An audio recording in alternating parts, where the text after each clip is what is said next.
and Ukraine has received promises of Leopard tanks from Germany, and some reports are coming out that they've received commitments of Leopard tanks from the United States. Germany is also finally allowing other countries that have purchased its Leopard tanks to transfer them to Ukraine as well.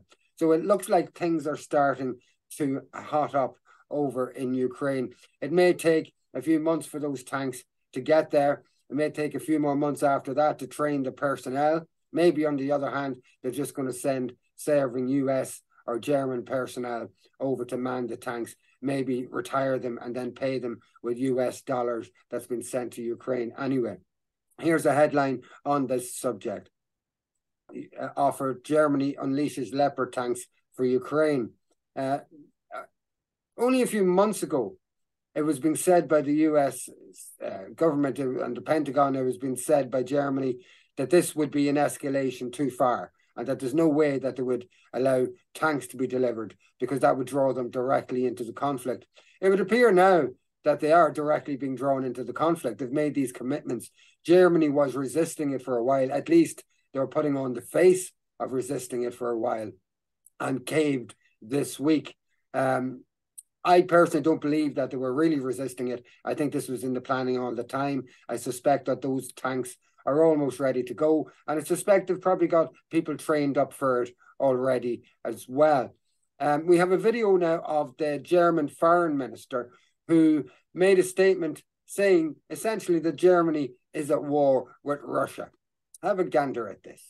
And therefore, I've said already in the last days, yes, we have to do more to defend Ukraine. Yes, we have to do more also on tanks. But the most important and the crucial part is that we do it together and that we do not do the blame game in Europe because we are fighting a war against Russia and not against each other. Thank you. Thank you, Madam Minister. That was the Foreign Minister Baerbock of Germany talking about how they are essentially at war with Russia. I don't think the German people have really been consulted on this issue. And for my knowledge, there are growing protests in Germany against involvement in all of these matters. Although people are talking about the Leopard tanks and how they're going to be a game changer, we've heard that before when it comes to Ukraine about other things like HIMARS missile launcher systems and things like that. They weren't a game changer. Most of them were taken out by Russian Federation forces. This situation where the Leopard tanks have been sent in, they were sent in before into Syria and they were destroyed. Here's a headline from The National Interest, which is a US geopolitical magazine, and says Turkey's Leopard 2 tanks are getting crushed in Syria. So the reports were coming out that some of these Leopard 2 tanks were being hit by regular mortar fire and that some of their areas were pierced, that they were damaged, that they were being literally, as this headline says, they were being crushed. And these are the things that are being touted now as the great savior for Ukraine. What do you think about all this, Paul, this further escalation? Like, as you say, it's an escalation. It's not what we want to see. Where has been the overtures to promote peace? Where have intermediaries come into the equation and tried to advocate for ceasefires? And where are you seeing that in the news? I'm not seeing that in the news. Surely there should be, talks going on, even in informal capacities, that should lead you somewhere where they can at least have a discussion. It seems like the NATO bloc want an escalation. I mean, what they're doing is they're perpetuating this war now further. Well, you're into a new year, and it seems like both sides are looking for a victory rather than some sort of a way to have a ceasefire and have talks. But I don't think, to be honest with you, I don't think the Russians can in any way trust any agreements that are made with the Kiev regime in Ukraine. They can't trust the Germans. Merkel came out a few weeks ago and admitted that the Minsk agreements were a facade or were a game in which they were giving Ukraine the opportunity to be built up militarily by Germany, by the United States, by the UK, things like that. And so any agreement that they have entered into the past with Western states or with Ukraine have been breached, and not by the Russians. The Russians have stood by their agreements, but by Western forces. So what can Russia do in terms of talking about entering agreements, you know? Colonel Douglas McGregor and a number of other commentators are touting the figure of 150,000 killed in action on Ukraine's side. And they're touting maybe 3 to 4 times that injured to the point that they can no longer fight.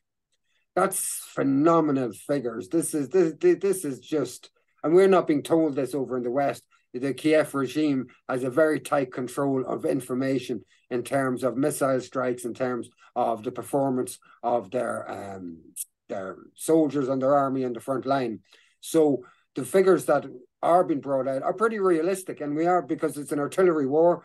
Russia sees it as a war of attrition, where it's not about getting land, it's about sapping the forces of Ukraine and minimizing their own losses while they're doing that. And we can see 150,000 dead are some figures. It's come to the extent now where I have seen videos purporting to be 15 and 16-year-old boys that have been recruited into the Ukrainian army and are being sent to the front lines in Ukraine, as well as men in their late 50s and in their 60s. And as popular, or as common, I should say, as videos have been over the last 8 or 9 months, almost 12 months, in fact, as common as videos have been of Ukrainian militants and semi-militants taping and tying people to poles and painting them and beating them, as common as those videos have been, over the last few weeks, there's been a significant amount of videos coming out of Ukraine of conscription teams. I believe there are thousands upon thousands of these teams that are going around Ukraine conscripting people and pulling them out of their homes, pulling them off the street and taking them away to send them to what has become known not only in by some Western commentators, but in Ukraine itself. It's sending them into a meat grinder, and that they are meat. Here's some 2 videos of many videos that are out there of people being recruited, and the 2 people in this case that are being conscripted forcibly against their will. And so it's important to remember, folks, that although we might look at this as a Ukrainian soldiers versus Russian soldiers, many of the Ukrainian soldiers do not want to be there. They're in their 60s, they have been forcibly conscripted, and it's the last place they want to be. And it's just a very, very sad state of affairs that they're being forced to go to the front line to be killed by Russian artillery, essentially. Here's a couple of those videos. We'll have a look at them now.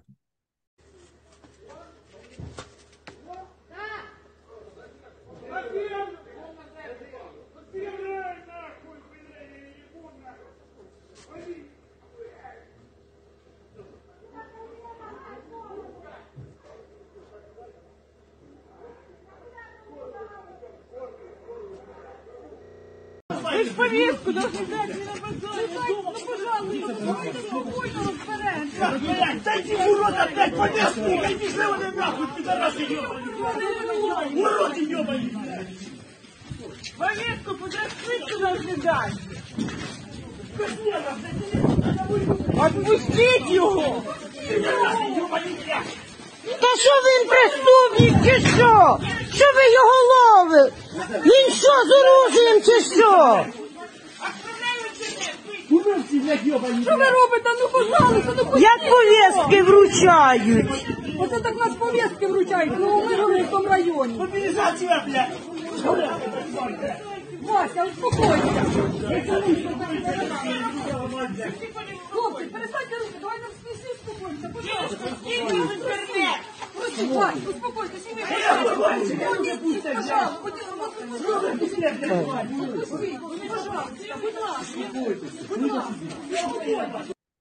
And so that's the forcible conscription of civilians in Ukraine. And that's the kind of people that are being sent to the front line with little to no training, with small arms quite often, to face the artillery forces of the Russian army, who seem to just continue to be able to produce artillery shells. We've been told in the Western media that they're running out of artillery. It really doesn't look like that at all. What do you think after seeing those videos, Padraig? There's a lot of talk in Ireland at the moment about refugees and international protection applicants and stuff like this. Like, I can't verify 100% all the video footage that we see, but looking at that, that's the very type of person that I would like to see given shelter here. You know, taken out of a situation. The forcible conscription is horrendous. Like, he really should be given humanitarian support to get out of there, and anybody in that position should be. And to think that it's actually Ukrainian forces that's doing that, I mean, people would have you believe that that's only something that could happen on the Russian side. In fact, from what I know of the Russian process, it's not conscription at all. They've been summoned up. These the 300,000 men were reservists who all have military experience and military training, and they had signed up after leaving their contracts. They had signed up as reservists, so they were aware that they were going to be called up, and they're well paid and their families are compensated and all that kind of jazz as well. So there doesn't seem to be that problem that what we were told in Western propaganda and the media, you know, that, oh, the Russians are fleeing conscription. But I don't think that is the case. And I think, as an example, the second-hand man to Zelensky that was forced to resign last week, Arestovich, because he let some home truths out that it was actually Ukrainian missile had hit a Russian missile and forced it to land on a residential block rather than its target, which was an energy substation. So Arestovich this week has come out in further interviews and said that the Russian forces went in as softly as possible and thought that they could achieve their objectives and get a negotiated agreement without any destruction and without much killing or anything like that. And they went in as softly as possible, but they were left with no choice. In fact, Restovich was making fun of the fact that the Russians, even when they had Ukraine over a barrel in June, July, they were still offering them to do a deal. And Restovich was making fun of this or laughing at this to a degree. So the idea that the Russians have gone in a barbaric way, that they're throwing their manpower, that they're conscripting the unwilling, it doesn't seem to be true at all when you look into it. One final thing in this segment on what's happening in Ukraine and in relation to Ukraine. I have a video of the city of Lviv in Ukraine and regular shopping street and how they're powering themselves. So this is real life in Ukraine, where shops all have little small generators outside on the street feeding energy into the shops. And the smell of diesel and the noise from the descriptions that I've read is quite intense.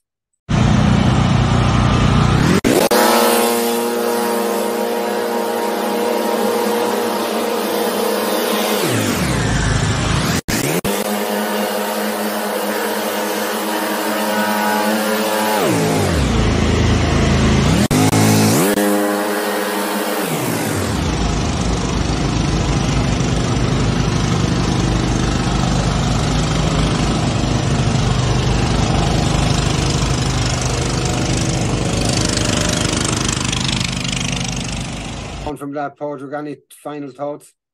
Yeah, just I suppose as much as you always heard about the environment and climate, war surely is vastly destructive to the planet, and you know, it's ridiculous, really. Like when you think that the amount of munitions that's been moved over to continue this war, and then out the other side of their mouth they're talking about climate change. It's just it's something that strikes you. It's very hypocritical. Yeah. Well, we're just going to have to follow it on through and see what the outcomes are, but they don't look very, very positive to me. Ukraine is just in bits at the moment. Russia is progressing slowly and steadily. They're building up in the north.